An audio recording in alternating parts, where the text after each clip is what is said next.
তো এতক্ষণ আমাদের হযরত পীর সাহেব হুজুর ওয়াজ করেছেন, দরকারি কথা সবই তিনি বলেন। তারপরও এক ধরনের তানাওয়ু, পরিবর্তন, হুজুর একভাবে বললেন, আমি আরেকভাবে বললাম, তিনি কোনোটাতে জোর বেশি দিলেন, আমি কোনোটাতে জোর বেশি দিলাম, এটা মাত্র।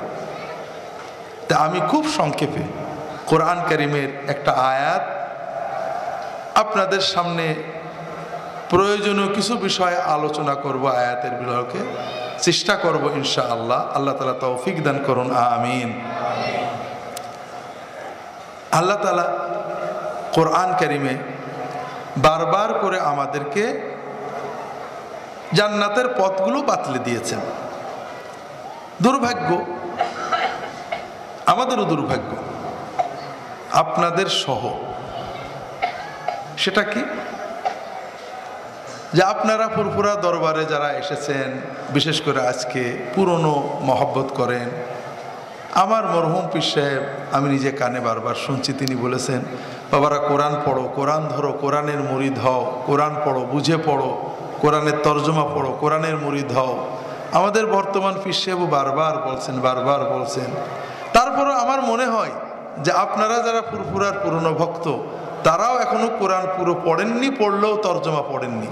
কোরআন কারীম তর্জমাটা পুরো পড়েছেন এরকম কেউ আছেন নাকি এখানে? অল্প, এই দু একজন।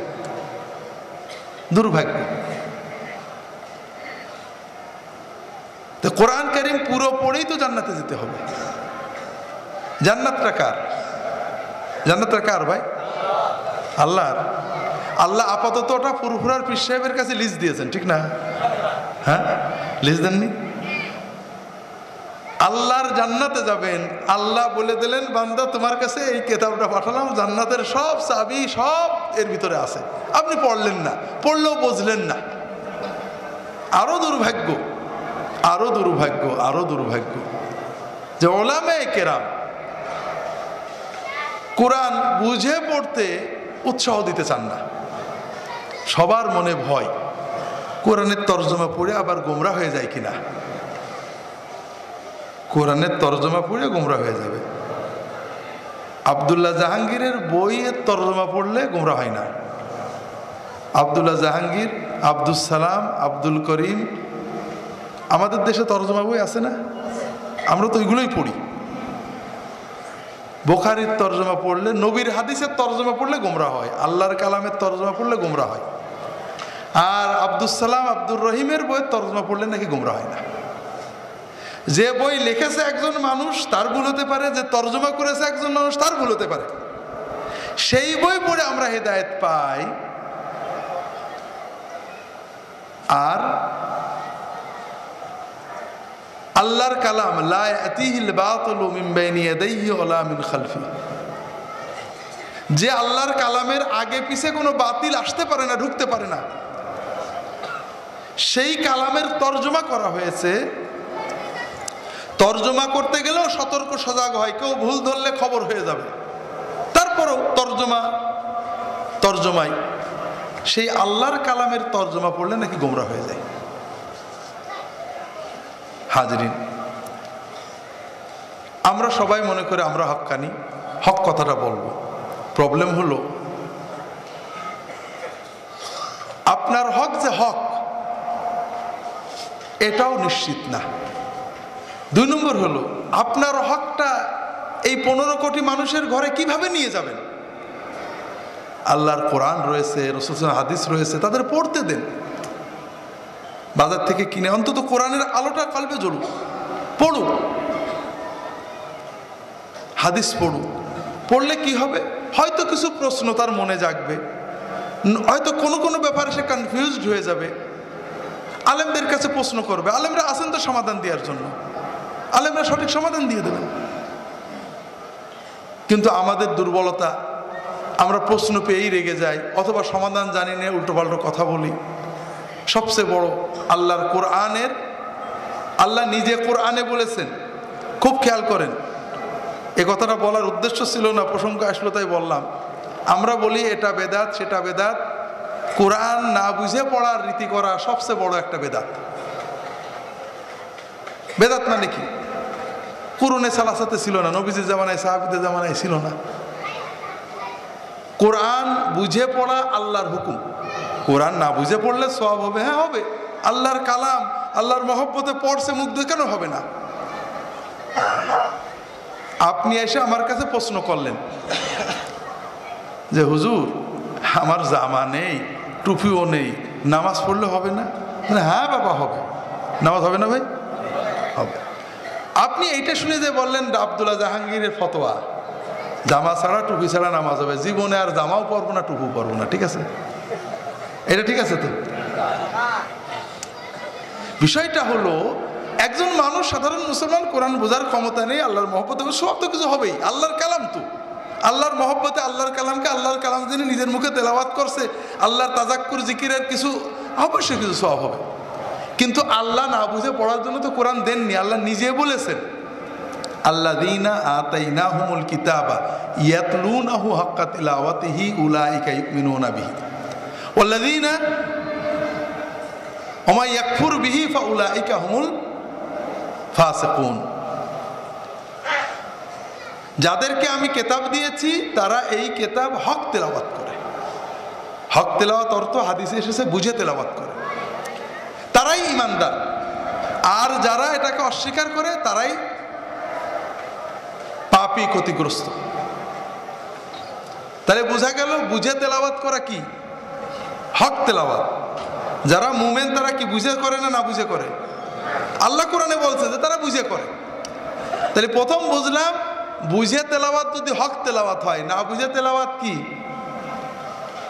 কি বুঝে তেলাওয়াত হক, আর না বুঝে তেলাওয়াত না হক। তো হক তেলাওয়াত করবেন না হক তেলাওয়াত করবেন? এরপরে ভয়ঙ্কর কথা, আল্লাহ বলছেন যারা হক তেলাওয়াত করে ওরাই মুমিন। তাহলে যারা না বুঝে তেলাওয়াত করে তারা মুমিনদের কাতারে থাকবে না, অন্তত পরিপূর্ণ মুমিন হবে না। তাহলে বুঝে পড়া আল্লাহর হুকুম। আল্লাহ কোরআনে ডজন ডজন জায়গায় বলেছেন কোরআনের আয়াতগুলো তাদাব্বুর করতে, আফালা ইয়াতাদাব্বারুনাল কোরআন, চিন্তা করতে হবে, অর্থ বুঝতে হবে।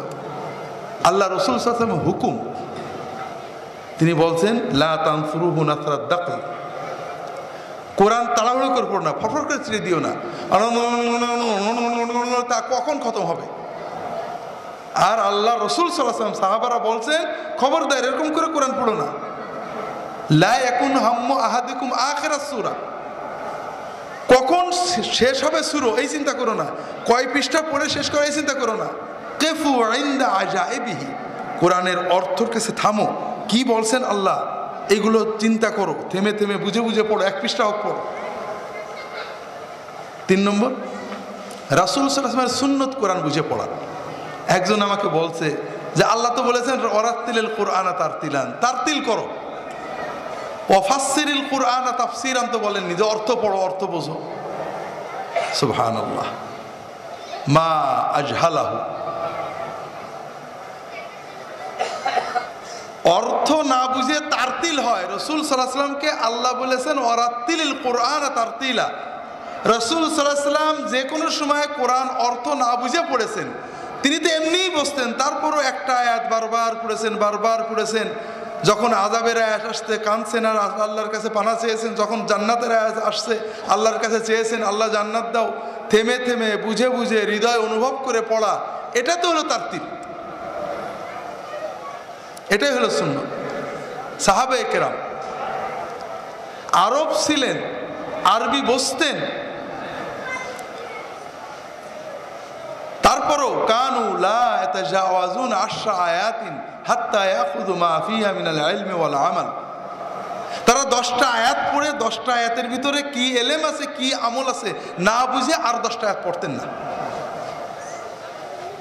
তাহলে কোরআন বুঝে পড়া আল্লাহর হুকুম, রাসূল সাল্লাল্লাহু আলাইহি ওয়াসাল্লাম হুকুম, রাসূল সাল্লাল্লাহু আলাইহি ওয়াসাল্লামের সুন্নাত, সাহাবীগণের সুন্নত।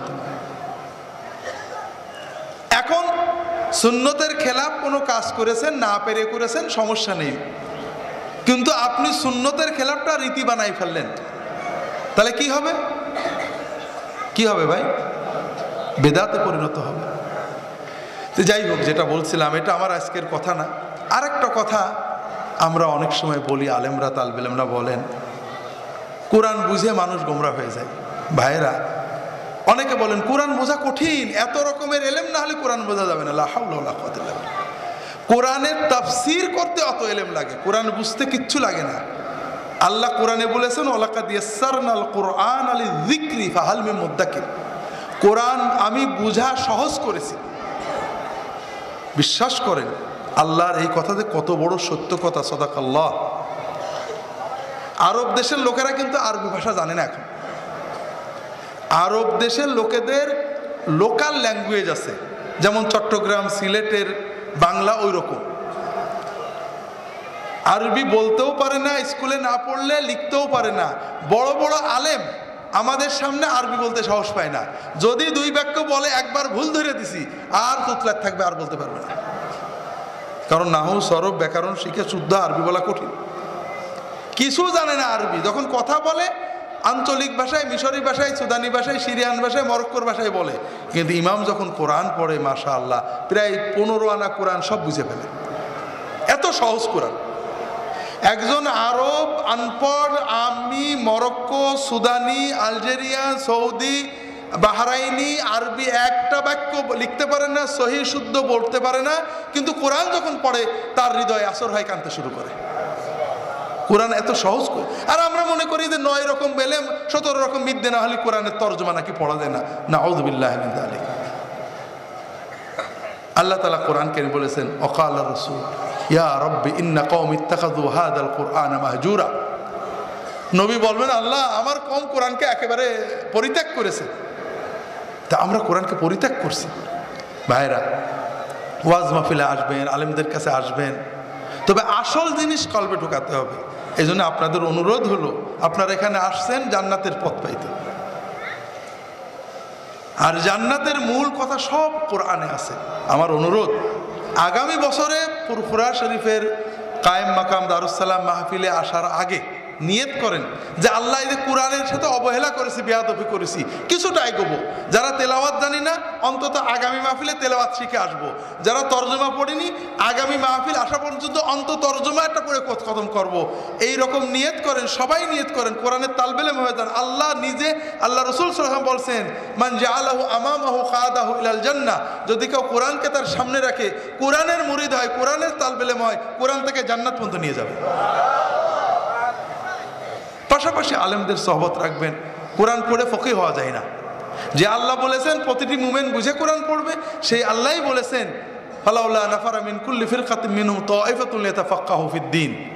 প্রত্যেক কম থেকে কিছু মানুষ ফুল টাইম, হোল টাইম, একেবারে দেশ বাড়ি গ্রাম ছেড়ে মাদ্রাসায় বসে থেকে এলেম কালাম শিখে ফকিহ হবে, এবং তাদের কাছে মসলামা আল্লাহর কোরআনের কথা। কাজেই ফকিহ হওয়া একটা জিনিস, মুমিন হওয়া একটা জিনিস। মুমিন হতে কোরআন পড়তে হবে, বুঝে পড়তে হবে। তো যাই হোক ভাইরা, যেটা বলছিলাম, কোরআনের ভিতরে আল্লাহ তাআলা জান্নাতে যাওয়ার সব কথাই বলে দিয়েছেন।